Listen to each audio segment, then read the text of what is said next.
আমাদের অনেকের মাথা ব্যথা হয়, শরীর ব্যথা হয়, হাঁটু ব্যথা হয়, কোমর ব্যথা হয়, পিঠ ব্যথা হয়। ব্যথা হয় কিনা?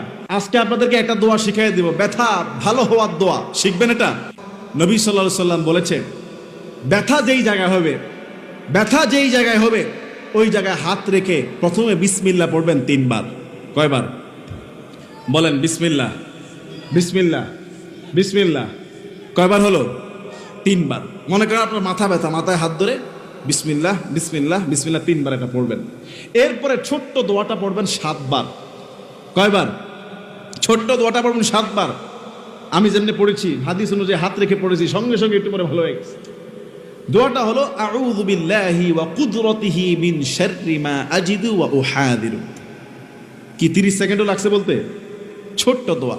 বলেন আউযু বিল্লাহি, সবাই বলেন আউযু বিল্লাহি